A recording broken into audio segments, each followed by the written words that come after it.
नमस्ते दोस्तों, यात्रा पथ चिन्ह चैनल में आपका स्वागत है। आज हम आपको एक ऐसे देश की यात्रा पर ले जा रहे हैं जहां प्राचीन परंपराओं और अद्भुत आधुनिकता का बेहद खूबसूरत संगम देखने को मिलता है। वो देश है जापान।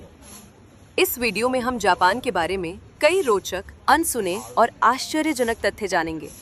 तो चलिए हमारे साथ इस रोमांचक सफर पर अपने यात्रा पथ चिन्ह छोड़ते हैं और जापान की गहराई में चलते हैं। नंबर 1, उगते सूरज का देश। जापान को अक्सर उगते सूरज का देश कहा जाता है, जिससे कई लोग गलती से ये मान लेते हैं कि ये दुनिया में सूर्योदय देखने वाला पहला स्थान है।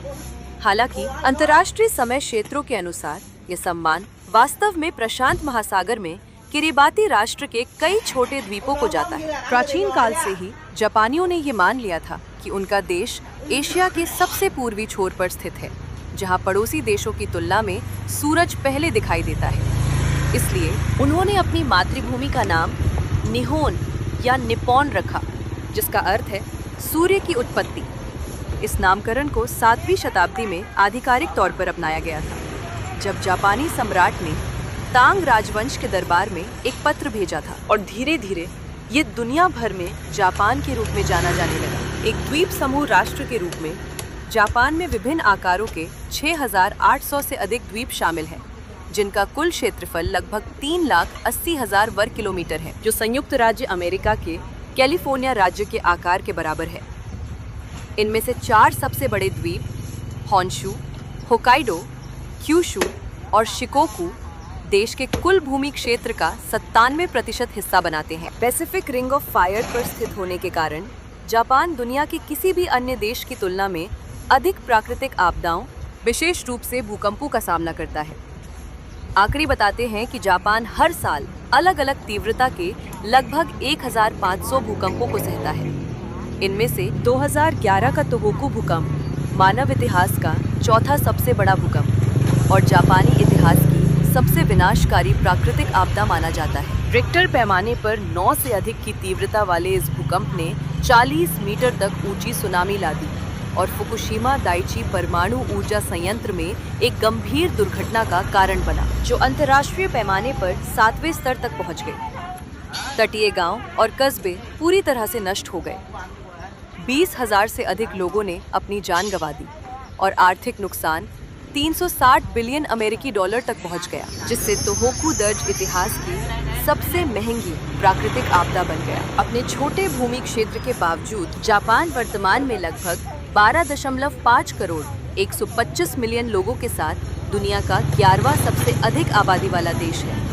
अकेले टोक्यो महानगरीय क्षेत्र में 4.1 करोड़ 41 मिलियन से अधिक निवासी हैं, जो इसे विश्व स्तर पर सबसे अधिक आबादी वाला राजधानी शहर बनाता है। हालांकि देश बढ़ती उम्र वाली आबादी के कारण एक बड़ी जनसांख्यिकीय चुनौती का सामना कर रहा है। आबादी का लगभग 30% हिस्सा अब 65 वर्ष से अधिक उम्र का है, जबकि जन्म दर बहुत कम बनी हुई है। जापान पेट फूड एसोसिएशन का एक ध्यान देने योग्य आंकड़ा बताता है कि देश में पालतू जानवरों की संख्या बच्चों की संख्या को पार कर गई है। वर्तमान में देश भर में लगभग 2 करोड़ 20 मिलियन कुत्ते और बिल्लियां हैं, जबकि 15 वर्ष से कम उम्र के बच्चों की संख्या गिरकर केवल 1.7 करोड़ 17 मिलियन रह गई है। क्या आप ये जानकर हैरान हैं कि उगते सूरज का देश वास्तव में सूर्योदय देखने वाला पहला स्थान नहीं है? यदि आप जापान से प्यार करते हैं तो नंबर 1 के साथ कमेंट करें। नंबर 2, जापान में वर्जित बातें। पश्चिमी देशों में लोग अक्सर गाल पर चूमकर, किसी के कंधे पर हाथ रखकर या हाथ मिलाकर मित्रता व्यक्त करते हैं, लेकिन जापान में आपको ऐसे कार्यों से बिल्कुल बचना चाहिए। जापानी लोग शारीरिक संपर्क, फिजिकल कांटेक्ट को लेकर बहुत सतर्क रहते हैं, खासकर जब वे पहली बार किसी से मिलते हैं। इसके बजाय वे सम्मान दिखाने और अभिवादन के रूप में गहराई से झुकते हैं। झुकना केवल एक सामान्य अभिवादन नहीं है, बल्कि एक ऐसा इशारा भी है जो झुकने की गहराई और अवधि के आधार पर सम्मान, कृतज्ञता या माफी व्यक्त करता है। इसलिए हाथ मिलाने के लिए स्वाभाविक रूप से अपना हाथ आगे बढ़ाने के बजाय आपको दूसरे व्यक्ति की प्रतिक्रिया का इंतजार करना चाहिए। यदि वे पहल नहीं करते हैं तो शारीरिक संपर्क के माध्यम से निकटता बनाने का प्रयास न करें। जापान में विदेशियों द्वारा अक्सर तोड़े जाने वाले नियमों या वर्जित बातों में से एक है सार्वजनिक परिवहन, जैसे कि ट्रेनों, बसों या बुलेट ट्रेनों में जोर से बोलना या फोन कॉल का जवाब देना। जापानियों के लिए सार्वजनिक स्थान को एक ऐसी जगह माना जाता है जहां पूर्ण शांति की आवश्यकता होती है, ताकि हर कोई आराम कर सके या अपने काम पर ध्यान केंद्रित कर सके। कोई भी तेज आवाज, चाहे वह व्यक्तिगत कॉल से हो या हंसी से, असभ्य मानी जाती है। भोजन संस्कृति में भी बहुत सख्त नियम है। एक गंभीर और आम गलती चावल के कटोरे में चॉपस्टिक को सीधा खड़ा करना है। यह छवि आमतौर पर जापान में मृतकों के लिए अंतिम संस्कार के अनुष्ठानों से जुड़ी होती है। यह क्रिया एक नकारात्मक अर्थ रखती है और नियमित भोजन के दौरान पूरी तरह से अनुचित है।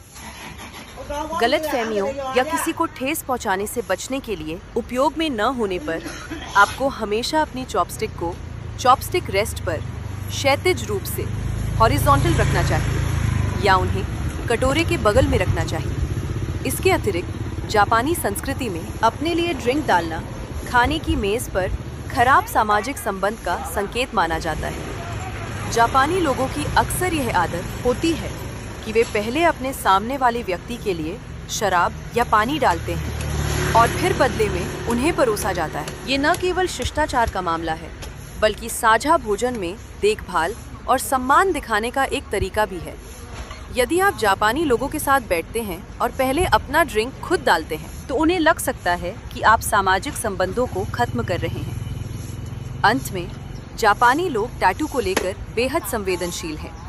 चाहे वे बड़े हो या छोटे, टैटू अक्सर उन्हें याकुजा और भूमिगत आपराधिक गिरोहों की याद दिलाते हैं, जिससे स्थानीय लोगों के बीच नकारात्मक धारणा बनती है।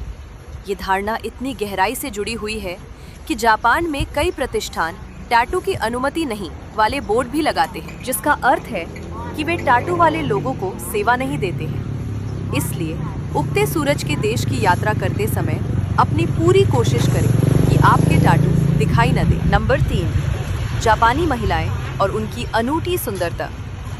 जब जापानी महिलाओं की बात आती है, तो आप शायद किसी ऐसी महिला की कल्पना कर रहे होंगे जिसकी गोरी त्वचा हो, छरहरी काया हो, सादे कपड़े हों और जिनके हाव भाव सुरुचिपूर्ण और मनमोहक हों। चेरी ब्लॉसम के देश में महिलाओं के लिए यही सामान्य छवि है।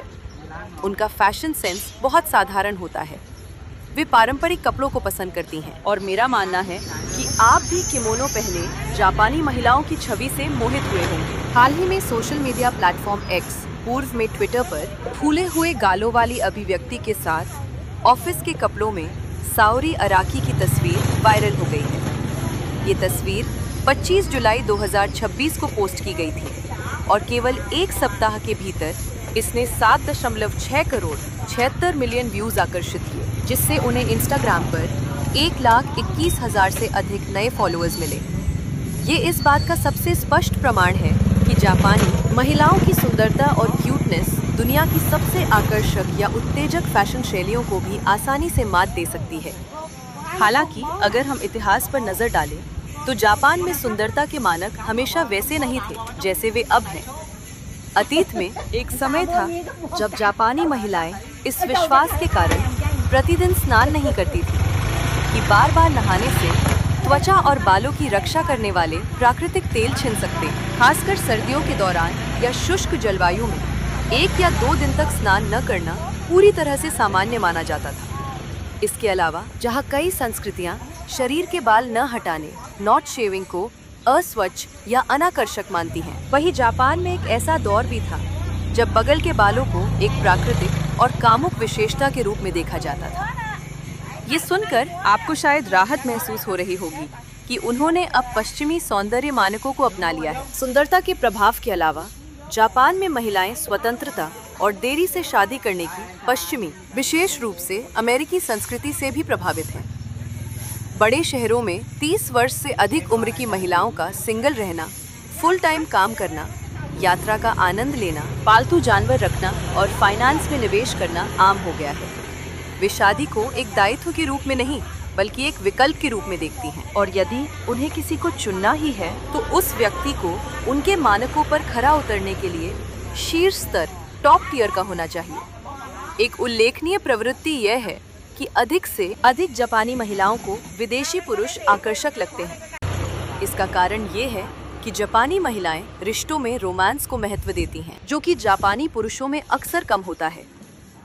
कईयों ने साझा किया है कि उनके जापानी पति शादी की सालगिरह भूल जाते हैं और उनके लिए मैं तुमसे प्यार करता हूँ, आई लव यू कहना इस्तीफा सौंपने से भी ज्यादा मुश्किल काम है। इसके विपरीत अमेरिका और यूरोप के पुरुषों को चौकस सरप्राइज देने के लिए तैयार और विशेष रूप से अच्छा श्रोता माना जाता है। इस अंतर के कारण हर साल लगभग 3 लाख जापानी महिलाएं विदेशियों से शादी कर रही हैं। ये संख्या लगातार बढ़ रही है, खासकर टोक्यो और ओसाका जैसे शहरी केंद्रों में। क्या आप जानना चाहते हैं कि इन प्यारी महिलाओं से कैसे संपर्क करें या फ्लर्ट करने के कुछ टिप्स प्राप्त करें? नंबर 3 के साथ कमेंट करें और मैं कुछ बहुत ही उपयोगी जानकारी प्रकट करूंगा। नंबर 4, शाही इतिहास का काला सच। जापान दुनिया के उन बहुत कम देशों में से एक है जिसे पूरे इतिहास में कभी भी पूरी तरह से उपनिवेश कॉलोनाइज्ड नहीं बनाया गया। अधिकांश समय देश ने विदेशी राष्ट्रों के साथ संपर्क से बचते हुए राष्ट्रीय अलगाव की नीति लागू की। हालांकि 1853 में अमेरिकी युद्धपोतों द्वारा अपने बंदरगाहों को खोलने के लिए मजबूर किए जाने के बाद जापान ने मेजी सुधार मेजी रिफॉर्म अवधि में प्रवेश किया और तेजी से परिवर्तन के दौर से गुजरा। 40 से भी कम वर्षों में जापान एक सैन्य शक्ति के रूप में उभरा, जिसकी परिणति 1905 के युद्ध में रूसी साम्राज्य पर उसकी जीत के रूप में हुई। आधुनिक इतिहास में ये पहली बार था जब किसी एशियाई देश ने यूरोपीय शक्ति को हराया था, जिससे एक वैश्विक भू राजनीतिक झटका लगा था। द्वितीय विश्व युद्ध से पहले की अवधि तक जापान एकमात्र ऐसा एशियाई देश था जो तीनों क्षेत्रों सेना, उद्योग और क्षेत्र में पश्चिमी साम्राज्यों के साथ सीधे प्रतिस्पर्धा करने में सक्षम था। इस समय के दौरान जापानी साम्राज्य अपने क्षेत्रीय चरम पर पहुंच गया था, जो कोरियाई प्रायद्वीप और ताइवान से लेकर फिलीपींस, इंडोनेशिया, वियतनाम, म्यांमार और वर्तमान चीन के 1/3 से अधिक हिस्से तक फैला हुआ था। हालांकि साम्राज्य के विस्तार ने कई कब्जे वाले देशों के लिए गंभीर परिणाम भी छोड़े। वियतनाम में कठोर सैन्य शासन और जबरन भोजन अधिग्रहण नीतियों ने 1945 के अकाल में योगदान दिया, जिसमें लगभग 20 लाख 2 मिलियन लोगों की जान चली गई। कोरिया में दसियों हजार महिलाएं जापानी सेना की कंफर्ट वुमन प्रणाली की शिकार बनी। ये मुद्दा आज भी दोनों देशों के बीच तनाव पैदा करता है। जापानी सेना ने बुनियादी ढांचे को भी नष्ट कर दिया और चीन में भारी जनहानि का कारण बने, खासकर नानजिंग नरसंहार के दौरान। हालांकि उस अतीत ने गहरे घाव छोड़े, लेकिन इस बात से इनकार नहीं किया जा सकता है कि आधुनिक जापान ने प्रभावित देशों को हुए नुकसान को स्वीकार करने और उसके लिए प्रायश्चित करने के लिए कदम उठाए हैं। 1992 से जापानी सरकार ने आधिकारिक तौर पर युद्धकालीन कंफर्ट वुमन प्रणाली से संबंधित जिम्मेदारी को मान्यता दी है और पीड़ितों से माफी मांगी है। 1995 में जापान ने जीवित बचे पीड़ितों को वित्तीय और भावनात्मक सहायता प्रदान करने के लिए एशियन विमेन्स फंड की स्थापना की। प्रत्येक पीड़ित को लगभग 15,000 अमेरिकी डॉलर का मुआवजा दिया गया और उन्हें प्रधानमंत्री की ओर से माफी का एक व्यक्तिगत पत्र मिला। विशेष रूप से 1965 की जापान दक्षिण कोरिया सामान्यीकरण संधि के तहत टोक्यो ने आर्थिक पुनर्निर्माण का समर्थन करने के लिए वियतनाम के साथ 80 करोड़ 800 मिलियन अमेरिकी डॉलर की सहायता और ऋण देने की प्रतिबद्धता जताई। 1973 में संबंधों को सामान्य बनाने के बाद और विशेष रूप से 1992 के बाद जापान कई लगातार वर्षों तक सबसे बड़ा द्विपक्षीय ODA दाता बन गया। हालांकि हर देश माफी या मुआवजे के स्तर से संतुष्ट नहीं है, लेकिन जापान उन चंद देशों में से एक है जो अपने काले अतीत से इनकार करने या उससे बचने के बजाय सक्रिय रूप से उसका सामना करता है। नंबर 5, वयस्कों एडल्ट्स के लिए एक अर्थव्यवस्था। द्वितीय विश्व युद्ध के दौरान जापान, इटली और जर्मनी के साथ मित्र देशों द्वारा पराजित देशों में से एक था। उस समय जापान की अर्थव्यवस्था लगभग जम सी गई थी। इसका लगभग 50% बुनियादी ढांचा नष्ट हो गया था और औद्योगिक उत्पादन अपने युद्ध पूर्व स्तर के 10% से भी कम रह गया था। 1945 से 1948 तक मात्र 3 वर्षों के भीतर घरेलू कीमतों में 70 गुना वृद्धि हुई। और जापान अब विदेशी मुद्रा कमाने में सक्षम नहीं था, क्योंकि उसके पास निर्यात करने के लिए वस्तुतः कुछ भी नहीं बचा था। हालांकि ये कठिन दौर ज्यादा समय तक नहीं चला। इसके बजाय दुनिया ने आधुनिक इतिहास में सबसे चमत्कारी आर्थिक विकास की कहानियों में से एक को देखा। 1955 से 1980 तक जापान की अर्थव्यवस्था 9% से अधिक की आश्चर्यजनक वार्षिक दर से बढ़ी। परिणाम स्वरूप युद्ध के मात्र 30 वर्षों के भीतर जापान संयुक्त राज्य अमेरिका के बाद दुनिया की दूसरी सबसे बड़ी अर्थव्यवस्था बन गया था। टोयोटा, सोनी, मित्सुबिशी और तोशिबा जैसे निगमों का उदय इस आश्चर्यजनक विकास का सबसे स्पष्ट प्रमाण है। कुछ समय पर तो टोक्यो को दुनिया का नया वित्तीय केंद्र भी माना जाने लगा था, जिसने कुल संपत्ति मूल्य में न्यूयॉर्क को पीछे छोड़ दिया था और वैश्विक संपत्ति का लगभग 25% हिस्सा अपने नाम कर लिया था। आज जापान संयुक्त राज्य अमेरिका, चीन और जर्मनी के बाद दुनिया की चौथी सबसे बड़ी अर्थव्यवस्था है। जापान में जीवन स्तर भी एशिया में सबसे ऊंचे स्तरों में से एक है। ऑटोमोबाइल, इलेक्ट्रॉनिक्स और आर्टिफिशियल इंटेलिजेंस जैसे प्रमुख आर्थिक क्षेत्रों के अलावा उगते सूरज के देश में एक और काफी बड़ा उद्योग भी है, एडल्ट फिल्में। अनुमान बताते हैं कि जापान का एडल्ट वीडियो उद्योग इस क्षेत्र में वैश्विक राजस्व का 20% तक हिस्सा रखता है। हर साल एवी उद्योग राजस्व में 25 बिलियन अमेरिकी डॉलर से अधिक उत्पन्न करता है। इसे परिप्रेक्ष्य में रखने के लिए 2024 में वैश्विक संगीत उद्योग का राजस्व केवल 26.7 बिलियन अमेरिकी डॉलर तक पहुंचा था।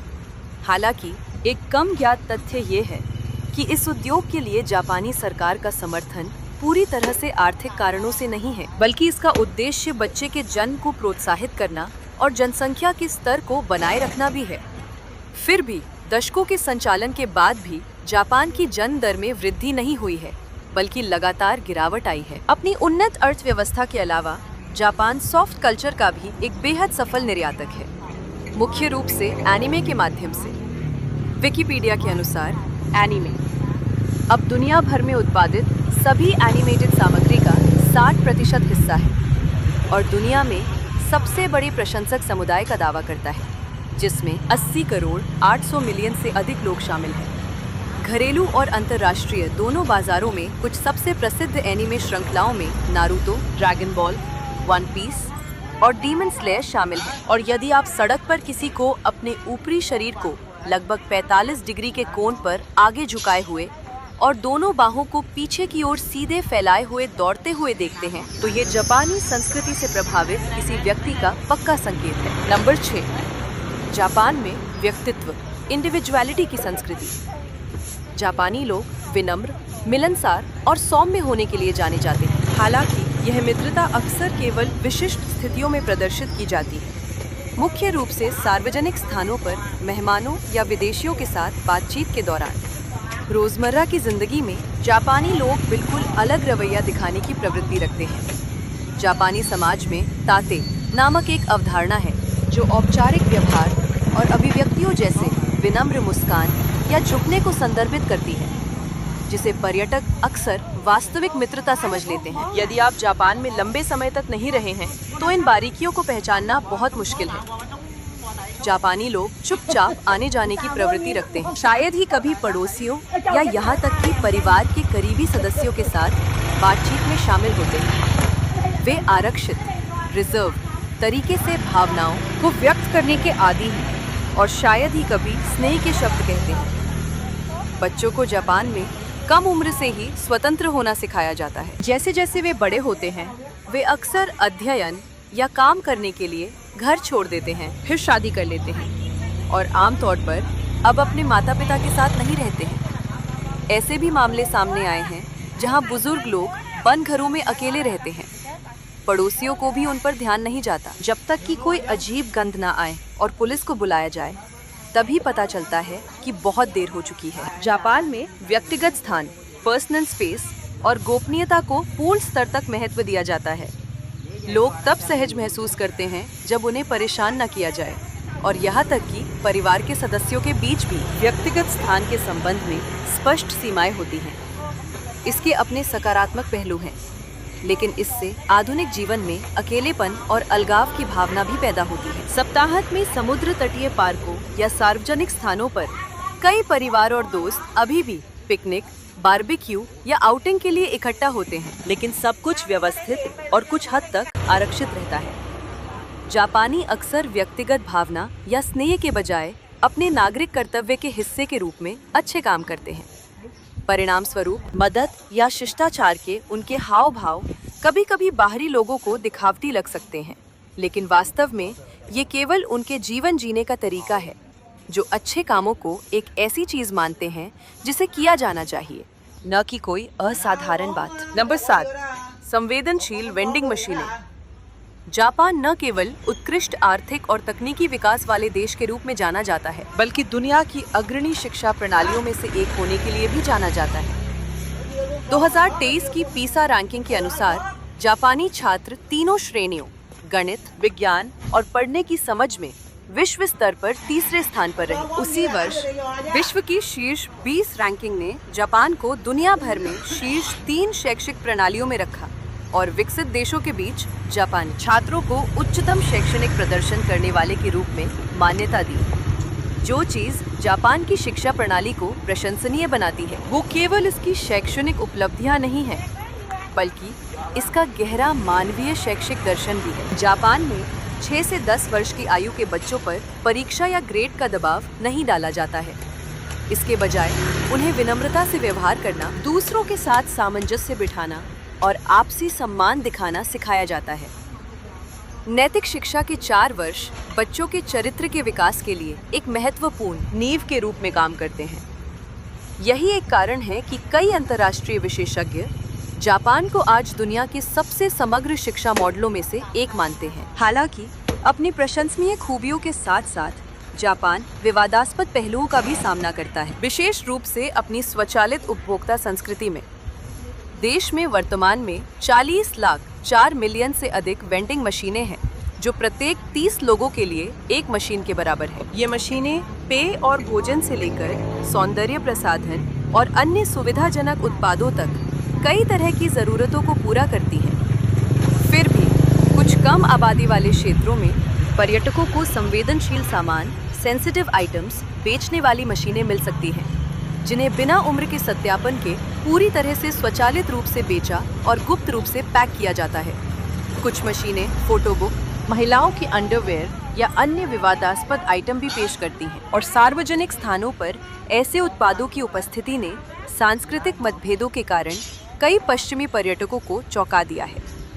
हालांकि आंकड़े बताते हैं कि ये विशिष्ट मशीनें संपूर्ण प्रणाली का केवल एक बहुत छोटा प्रतिशत है।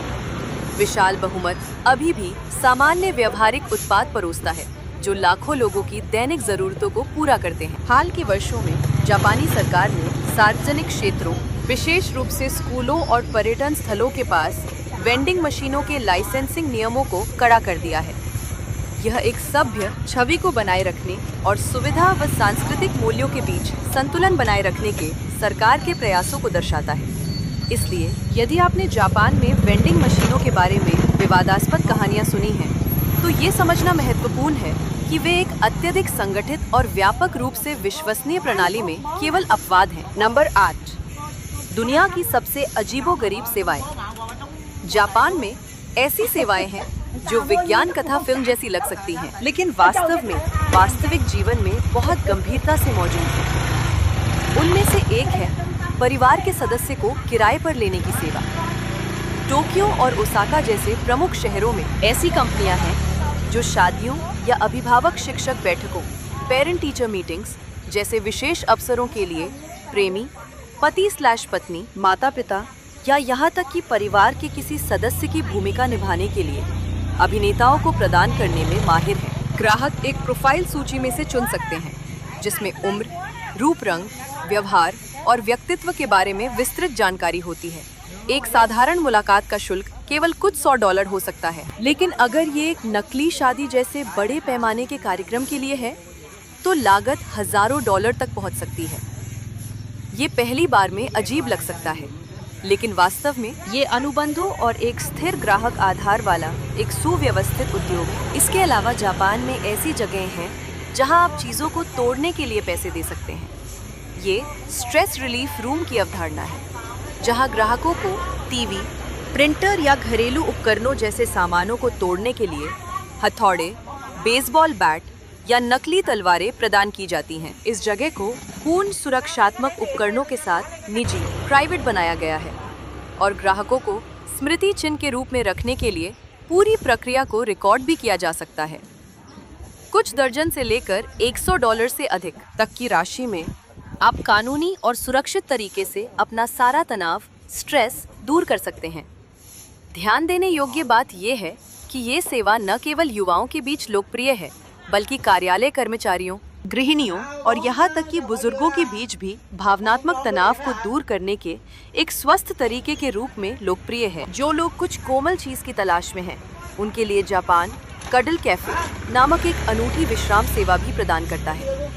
आगंतुक यहाँ बातचीत करने के लिए नहीं, बल्कि एक अजनबी के बगल में कुछ शांत पलों के लिए भुगतान करने आते हैं। वे शांतिपूर्ण वातावरण में हाथ पकड़ सकते हैं, बालों को सहला सकते हैं या बस किसी दूसरे व्यक्ति के बगल में लेट सकते हैं। 1 घंटे के ऐसे अनुभव की कीमत $50 से $100 के बीच होती है और इसमें कोई अनुचित तत्व बिल्कुल भी शामिल नहीं होता है। इसे एक भावनात्मक चिकित्सा, इमोशनल थेरेपी माना जाता है, जो सुरक्षित और शुद्ध शारीरिक संपर्क के माध्यम से अकेलेपन को ठीक करती है। इन 3 प्रकार की सेवाओं के अलावा जापान कई अन्य समान रूप से अनूठे विकल्प भी प्रदान करता है। उदाहरण के लिए, आप बिना बात किए अपने साथ बैठने के लिए किसी को काम पर रख सकते हैं, अपनी ओर से माफी मांगने के लिए किसी को किराए पर ले सकते हैं या किसी अंतिम संस्कार, फ्यूनल में गंभीर माहौल को बढ़ाने के लिए रोने के लिए किसी व्यक्ति को भुगतान कर सकते हैं। ये सेवाएं, जो सुनने में किसी उपन्यास की कहानियों जैसी लग सकती हैं, वास्तव में व्यवस्थित रूप से संचालित होती हैं, स्थिर राजस्व उत्पन्न करती हैं और जापान के विशिष्ट सेवा उद्योग का एक अभिन्न अंग बन गई हैं। नंबर 9, जापान में नाइट लाइफ। जापान में जब दिन की आखिरी ट्रेनें कम होने लगती हैं, तो प्रमुख शहर एक अलग ही लय के साथ जीवंत हो उठते हैं। रात में टोक्यो, ओसाका, क्योटो और फुकुओका न केवल दिन की गतिशीलता को बनाए रखते हैं, बल्कि एक अलग दुनिया को भी सामने लाते हैं, जहां नियॉन लाइट्स, वेंडिंग मशीनें, छोटे पब और लाइव जैज संगीत एक ऐसी जीवन शैली में विलीन हो जाते हैं जो आधुनिक और आत्मनिरीक्षण, इंट्रोस्पेक्टिव दोनों है। जापानियों के लिए रात का समय समाज से अलग होने का समय नहीं है, बल्कि निजी स्थानों में बंधन बनाने, आराम करने और व्यक्तित्व को व्यक्त करने का क्षण है।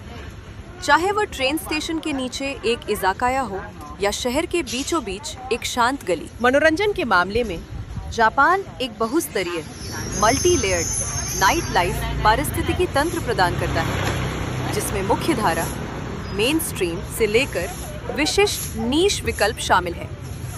24 घंटे चलने वाला कराओके रात की संस्कृति का एक अनिवार्य हिस्सा है, जहां दोस्तों के समूह, सहकर्मी या यहाँ तक कि अकेले आने वाले लोग भी आराम करने के लिए व्यक्तिगत स्थान पा सकते हैं। एनीमे और वीडियो गेम से लेकर जैज और विंटेज विस्की तक के थीम वाले बार युवाओं और उम्र दराज दोनों तरह के ग्राहकों को आकर्षित करते हैं। शिबुया या रोपोंगी में अंतर्राष्ट्रीय डीजे वाले आधुनिक क्लब और लाउंज सुबह तक खुले रहते हैं। इस बीच क्योटो या कनाजावा में नो थिएटर के प्रदर्शन, पारंपरिक वाद्य यंत्रों और रोशन कला प्रतिष्ठानों, इल्यूमिनेटेड आर्ट इंस्टॉलेशंस द्वारा रात के अनुभवों को बढ़ाया जाता है, जो सौंदर्य शास्त्र को गहरे सांस्कृतिक मूल्य के साथ जोड़ते हैं। जापान में रात के समय चलना एक अविस्मरणीय अनुभव है।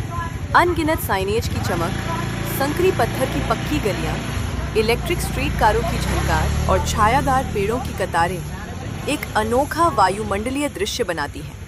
क्योटो में पुराने गियोन जिले से होकर गुजरना, जब लालटेन चमकने लगती हैं और पर्दे के पीछे गीशा की एक झलक पाना एक ऐसा क्षण है जो कहीं और नहीं मिलता। टोक्यो में हाराजुकु, इकेबुकुरो और अकिहाबारा जैसी सड़कें देर रात तक, खासकर सप्ताहांत पर जीवंत रहती हैं।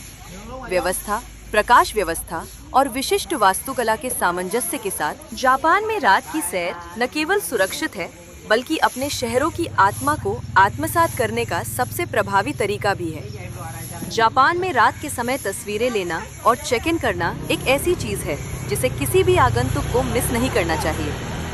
शिनजुकू की शहर की रोशनी, फुशीमी इनारी श्राइन में लालटेन का प्रतिबिंब या साफ रात के आकाश के खिलाफ टोक्यो स्काईट्री का दृश्य, सभी आश्चर्यजनक दृश्य क्षण प्रस्तुत करते हैं। इसके अतिरिक्त हनामी या तानाबाता जैसे त्योहारों के मौसम के दौरान पूरे मोहल्लों को लालटेन, आतिशबाजी और प्रकाश प्रदर्शन से सजाया जाता है, जिससे आगंतुकों को न केवल देखने की अनुमति मिलती है बल्कि आधुनिक स्वभाव के साथ जुड़े पारंपरिक सांस्कृतिक माहौल का पूरी तरह से अनुभव करने का भी मौका मिलता है। नंबर 10, प्रसिद्ध पर्यटन स्थल। प्राचीन राजधानी क्योटो में फुशीमी इनारी जापान के सबसे रहस्यमय और अद्वितीय गंतव्यों में से एक है। ये मंदिर अपने हजारों चमकीले लाल तोरी गेट्स के लिए जाना जाता है, जो पंक्तियों में व्यवस्थित है और जंगलों वाले पहाड़ों के माध्यम से भूल भुलैया की तरह घुमावदार रास्ते बनाते हैं। ये दृश्य जीवंत और पवित्र दोनों है, जिससे किसी को भी ऐसा महसूस होता है जैसे वे किसी दूसरी दुनिया में कदम रख रहे हों। यात्रा का सबसे अच्छा समय सुबह जल्दी है, जब पहली धूप द्वारों के बीच के अंतराल से चमकती है, जिससे एक मनमोहक प्रकाश परिदृश्य बनता है।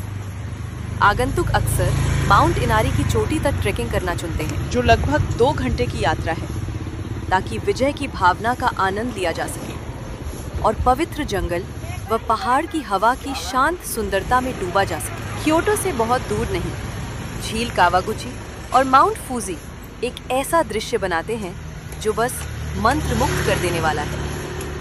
झील की दर्पण जैसी सतह से राजसी माउंट फूजी स्पष्ट रूप से दिखाई देता है, जिसकी बर्फ से ढकी चोटी साल भर दिखाई देती है, जो एक लुभावनी सिमिट रचना बनाती है। एक अविस्मरणीय आकर्षण चेरी ब्लॉसम के मौसम के दौरान होता है, जब झील और माउंट फूजी दोनों गुलाबी और शुद्ध सफेद रंगों में मिल जाते हैं। आगंतुक न केवल दृश्यों के लिए आते हैं, बल्कि झील के चारों ओर साइकिल चलाने, इसके हरे पानी में नाव चलाकर आराम करने या सीधे माउंट फूजी के दृश्य के साथ एक ओनसेन में भीगने का प्रयास करने के लिए आते हैं। यह एक दुर्लभ अनुभव है जिसे हर कोई कम से कम एक बार आजमाना चाहता है। जो लोग समुद्र से प्यार करते हैं और जापान में ही एक उष्णकटिबंधीय स्वर्ग, ट्रॉपिकल पैराडाइज की तलाश में हैं, उनके लिए ओकिनावा एक ऐसा विकल्प है जिसे छोड़ना नहीं चाहिए। इस द्वीप पर पन्ना जैसे समुद्री तट, जीवंत मूंगा चट्टानें और साल भर गर्म धूप रहती है। सबसे लोकप्रिय अनुभवों में से एक है कोरल रीफ डाइविंग, जहां आप समुद्र के नीचे एक ज्वलंत पेंटिंग की तरह रंगीन मूंगा संरचनाओं के बीच तैरती उष्णकटिबंधीय मछलियों को देख सकते हैं। इसके अतिरिक्त आगंतुक सूर्यास्त के समय स्टैंड अप पैडल बोर्डिंग की कोशिश कर सकते हैं या भोजन और पारंपरिक लोक संगीत के माध्यम से स्थानीय लोगों की अनूठी रयुकू संस्कृति का पता लगा सकते हैं। अंत में जिगोकुदानी घाटी है, जहां आप शून्य से नीचे की सर्दियों के दौरान बर्फीले बंदरों को गर्म झरनों में भीगते हुए देख सकते हैं। बर्फ से ढके जंगलों, धाराओं से उठती भाप और इंसानों की तरह आधी बंद आंखों से आराम करते बंदरों का दृश्य हर किसी के लिए हंसी और खुशी लाता है।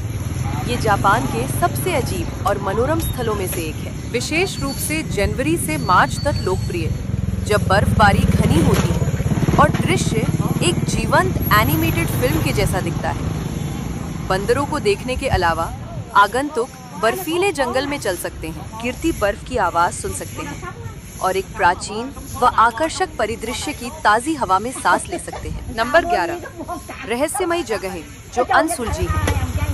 तोचिगी प्रांत में नासु हॉट स्प्रिंग क्षेत्र के पास स्थित सेशोसेकी चट्टान एक खुली भूमि के बीच में स्थित है, जो गंधक सल्फर से ढकी हुई है, जहां साल भर जमीन से गर्मी उगती रहती है।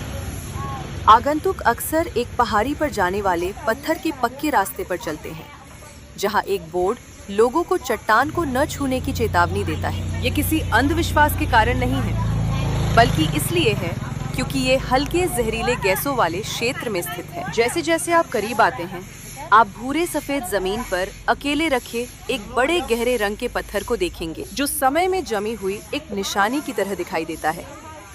स्थानीय किंवदंती कहती है कि सेशो सेकी एक 9 पूंछ वाली लोमड़ी की आत्मा को सील करता है, जिसे हरा दिया गया था और पत्थर में बदल दिया गया था। सदियों तक लोगों का मानना था कि जो कोई भी इसे छुएगा उसका दुर्भाग्य से सामना होगा। लेकिन जिस चीज ने इस चट्टान को राष्ट्रीय ध्यान में लाया वह 2022 की वह अस्पष्टीकृत घटना थी, जब यह अचानक 2 हिस्सों में विभाजित हो गई।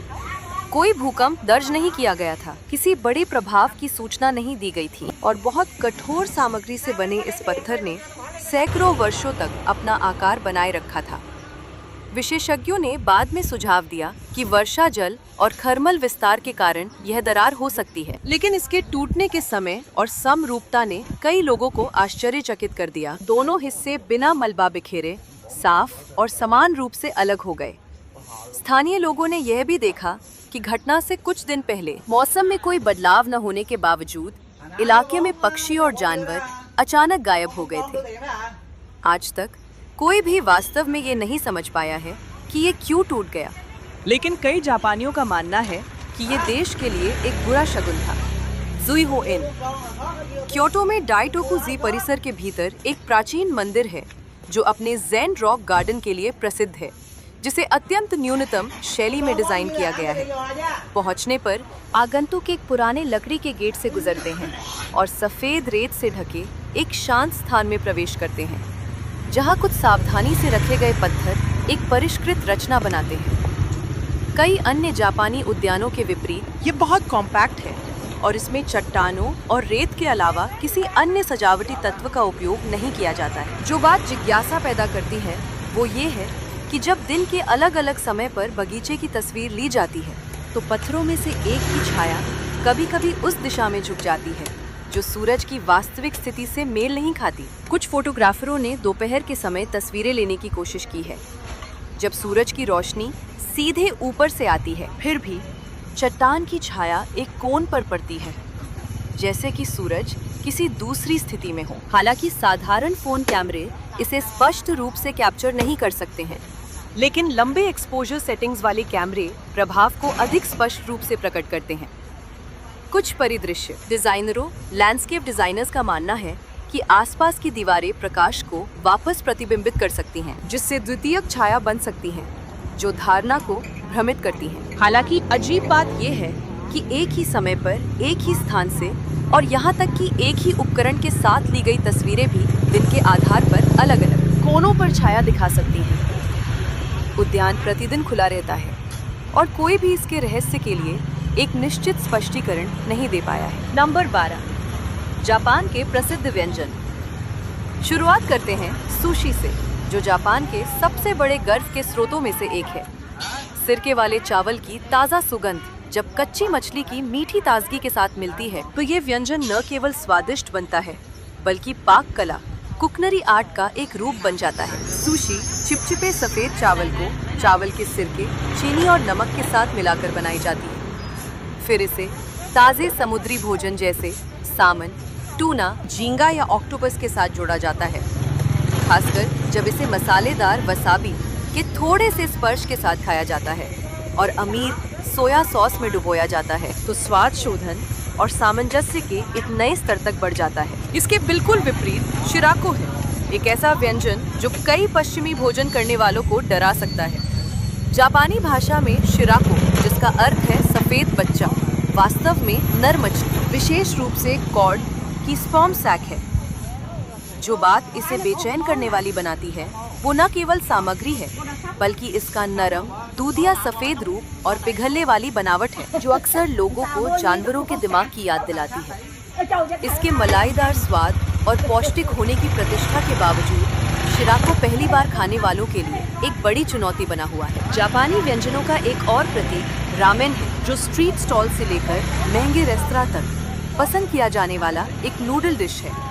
उबाली गई हड्डियों से बने शोरबा की समृद्ध सुगंध जब चबाने वाले सुनहरे नूडल्स के साथ जुड़ती है तो एक अनूठा स्वादिष्ट कटोरा तैयार होता है। क्षेत्र के आधार पर रामेन में टोनकोत्सु की मलाईदार समृद्धि, शोयू का हल्का स्वाद या मिसो की गहरी गहराई हो सकती है। जब इसे नरम उबले अंडे, मुलायम चाशू, पोर्क और ताज़े हरे प्याज के साथ जोड़ा जाता है तो रामेन का हर चम्मच जापानी पाक भावना की आत्मा को पकड़ लेता है। इस स्वाद यात्रा को समाप्त करता है ताकोयाकी, जो अनगिनत जापानी सड़कों पर पाई जाने वाली प्रसिद्ध ऑक्टोपस बॉल्स हैं। ग्रिल गेहूं के आटे की सुगंध जब अंदर ऑक्टोपस की कुरकुरी बनावट के साथ मिश्रित होती है तो एक अनूठा आकर्षण पैदा होता है। ताकोयाकी गेहूं के आटे और दाशी स्टॉक के घोल से बनाई जाती है, जिसे ऑक्टोपस, मसालेदार लाल अदरक और हरे प्याज से भरा जाता है। फिर गोल गेंदों में ग्रिल किया जाता है। जब इन्हें परोसा जाता है तो इनके ऊपर मेयोनेज, एक सिग्नेचर स्वादिष्ट सॉस और बोनीटो फ्लेक्स डाले जाते हैं, जो गर्म सतह पर धीरे धीरे हिलते हैं, जिससे आंखें और हर एक इंद्रिय उत्तेजित हो जाती है। नंबर 13, अनोखे त्योहार जिनके बारे में पर्यटकों को जानना चाहिए। सबसे पहला है हनामी फेस्टिवल। आमतौर पर यह क्षेत्र के आधार पर मार्च के अंत से अप्रैल की शुरुआत तक आयोजित किया जाता है। सबसे उल्लेखनीय उत्सव टोक्यो में उएनो पार्क, क्योटो में मारुयामा पार्क और मेगुरो नदी के किनारे होते हैं। ये वो समय है जब लोग वसंत के हर्षोल्लास भरे माहौल में पिकनिक, भोजन और साके का आनंद लेने के लिए खिले हुए चेरी ब्लॉसम के नीचे इकट्ठा होते हैं। ये त्योहार जीवन की क्षणभंगुर सुंदरता और समय द्वारा लाए गए परिवर्तनों को संजोने की याद दिलाता है। गर्मियों की ओर बढ़ते हुए क्योटो शहर में जुलाई के पूरे महीने आयोजित होने वाले गियोन मात्सुरी को कोई कैसे छोड़ सकता है। इसका मुख्य आकर्षण ऐतिहासिक सड़कों से गुजरने वाली विस्तृत रूप से सजी हुई झांकियों का भव्य जुलूस है। वहाँ पारंपरिक प्रदर्शन और जीवंत स्ट्रीट फूड बाजार भी होते हैं। इस त्योहार की उत्पत्ति उन अनुष्ठानों से हुई थी जिनका उद्देश्य महामारियों को दूर भगाना और समुदाय में शांति लाना था। गर्मियों का एक और प्रिय कार्यक्रम सुमिदा नदी आतिशबाजी उत्सव है, जो जुलाई के अंत में टोक्यो में सुमिदा नदी के किनारे आयोजित किया जाता है। हजारों आतिशबाजी रात के आकाश को रोशन करती है, जिससे एक जादुई दृश्य बनता है जो लाखों आगंतुकों को आकर्षित करता है। एक चमकदार प्रदर्शन होने के अलावा यह उत्सव दृश्य संस्कृति में जापानी एकता और गर्व की भावना को दर्शाता है। शरद ऋतु में किशिवादा डांजरी महोत्सव ओसाका प्रांत के किशिवादा शहर में एक पूरी तरह से अलग ऊर्जा लाता है। सितंबर में आयोजित इस उत्सव में संकरी गलियों के माध्यम से तेज गति से खींची जाने वाली विशाल झांकियां, फ्लोट्स शामिल होती हैं, जिसके लिए खींचने वाली टीमों के बीच सटीक समन्वय की आवश्यकता होती है। यह समुदाय के भीतर साहस, टीम वर्क और स्थानीय गौरव को प्रदर्शित करता है। अंत में सप्पोरो स्नो फेस्टिवल फरवरी की शुरुआत में होक्काइडो द्वीप के सप्पोरो शहर में आयोजित किया जाता है। यह जापान के सबसे प्रसिद्ध शीतकालीन त्योहारों में से एक है, जो ओडरी पार्क में प्रदर्शित अपनी सैकड़ों रचनात्मक बर्फ, आइस एंड स्नो की मूर्तियों के लिए जाना जाता है। आगंतुक स्कीइंग का आनंद भी ले सकते हैं, स्थानीय शीतकालीन व्यंजनों का स्वाद ले सकते हैं और शानदार रोशनी से जगमगाते बर्फीले परिदृश्य की प्रशंसा कर सकते हैं। यह त्योहार न केवल बर्फ की सुंदरता का जश्न मनाता है, बल्कि होक्काइडो की कलात्मक संस्कृति और पर्यटन को भी बढ़ावा देता है। नंबर 14, जापान में रहने की लागत, कॉस्ट ऑफ लिविंग। यदि आप लंबी अवधि की यात्रा की योजना बना रहे हैं या जापान में रहने और काम करने पर विचार कर रहे हैं, तो रहने की लागत को समझना आवश्यक है। एशिया के सबसे महंगे शहरों में से एक मध्य टोक्यो में 8 बेडरूम वाले अपार्टमेंट का किराया आमतौर पर 800 अमेरिकी डॉलर से 1200 अमेरिकी डॉलर प्रति माह तक होता है। हालांकि यदि आप उपनगरीय इलाकों या क्योटो, नागोया या फुकुओका जैसे छोटे शहरों में थोड़ा दूर रहने के इच्छुक हैं, तो किराए की लागत गिरकर 400 अमेरिकी डॉलर से 600 अमेरिकी डॉलर के आसपास हो सकती है। ये खर्चों और जीवन की गुणवत्ता को संतुलित करने का एक चतुर तरीका है, खासकर उन लोगों के लिए जो दूरस्थ रूप से रिमोटली काम करते हैं या जिन्हें दैनिक रूप से यात्रा नहीं करनी पड़ती। जापान की सार्वजनिक परिवहन प्रणाली को दुनिया में सबसे कुशल और सुविधाजनक प्रणालियों में से एक माना जाता है। एक छोटी ट्रेन की सवारी की कीमत 1 अमेरिकी डॉलर से 2.5 अमेरिकी डॉलर के बीच होती है। लेकिन अगर आप अक्सर यात्रा करते हैं तो मासिक पास खरीदने से काफ़ी बचत हो सकती है, जो आमतौर पर मार्क के आधार पर 70 अमेरिकी डॉलर से 120 अमेरिकी डॉलर तक होता है। ये कार्यालय कर्मचारियों या अंतर्राष्ट्रीय छात्रों के लिए एक स्मार्ट विकल्प है। जापान में टैक्सियां सुविधाजनक तो हैं, लेकिन सस्ती नहीं है। शहर के भीतर एक छोटी सवारी की कीमत 6 अमेरिकी डॉलर से 12 अमेरिकी डॉलर के बीच हो सकती है और रात के समय या सप्ताहांत में किराया बढ़ सकता है। छोटे शहरों में साइकिल परिवहन का एक बहुत ही सामान्य साधन है, जो किफ़ायती, पर्यावरण के अनुकूल और धीमी गति से जापानी जीवन का अनुभव करने का एक शानदार तरीका है। जब भोजन की बात आती है, यदि आप घर पर खाना बनाते हैं, तो स्थानीय सुपरमार्केट या सुविधा स्टोर से किराने की मासिक लागत आमतौर पर 250 अमेरिकी डॉलर से 350 अमेरिकी डॉलर तक होती है। यदि आप अक्सर बाहर खाते हैं, तो चावल के कटोरे की दुकान या रामेन स्टैंड पर साधारण भोजन की कीमत लगभग 4 अमेरिकी डॉलर से 7 अमेरिकी डॉलर होती है, जबकि मध्यम श्रेणी के रेस्तरां प्रति भोजन 10 अमेरिकी डॉलर से 20 अमेरिकी डॉलर के बीच शुल्क ले सकते हैं। बिजली, पानी, गैस और इंटरनेट जैसी बुनियादी उपयोगिता यूटिलिटी लागतों को भी ध्यान में रखा जाना चाहिए। औसतन मासिक उपयोगिता बिल 70 अमेरिकी डॉलर से 100 अमेरिकी डॉलर के बीच होते हैं और हाई स्पीड इंटरनेट की कीमत आमतौर पर 30 अमेरिकी डॉलर से 45 अमेरिकी डॉलर के बीच होती है। यदि आप एक निजी अपार्टमेंट किराए पर ले रहे हैं, तो अतिरिक्त शुल्क भी हो सकते हैं, जैसे कि भवन प्रबंधन शुल्क या कचरा संग्रहण शुल्क, जो क्षेत्र के आधार पर आमतौर पर 10 अमेरिकी डॉलर से 30 अमेरिकी डॉलर तक होते हैं। कुल मिलाकर जापान में स्थिर जीवन बनाए रखने के लिए एक अकेले व्यक्ति का बजट लगभग 1000 अमेरिकी डॉलर से 1500 अमेरिकी डॉलर प्रति माह होना चाहिए। यदि आप मितव्ययिता फ्रॉगली से रहते हैं, तो खर्च गिरकर लगभग 800 अमेरिकी डॉलर हो सकता है। लेकिन यदि आप वहाँ जीवन का पूरा आनंद लेना चाहते हैं, सांस्कृतिक गतिविधियों में हिस्सा लेना चाहते हैं या नियमित रूप से यात्रा करना चाहते हैं, तो मासिक लागत 1800 अमेरिकी डॉलर से अधिक हो सकती है। नंबर 15, पर्यटकों के लिए यात्रा संबंधी सुझाव, ट्रैवल टिप्स। टोक्यो, ओसाका या क्योटो जैसे भारी पर्यटक वाले क्षेत्रों का दौरा करते समय यात्रियों को विशेष रूप से परिष्कृत घोटालों, सोफिस्टिकेटेड स्कैम्स से सावधान रहना चाहिए। कुछ लोग मिलनसार स्थानीय होने का दिखावा कर सकते हैं और आपको उन रेस्तरां या बार में आमंत्रित कर सकते हैं जिनकी वे सिफारिश करते हैं और बाद में आप पर भारी बिल चुकाने का दबाव डालते हैं।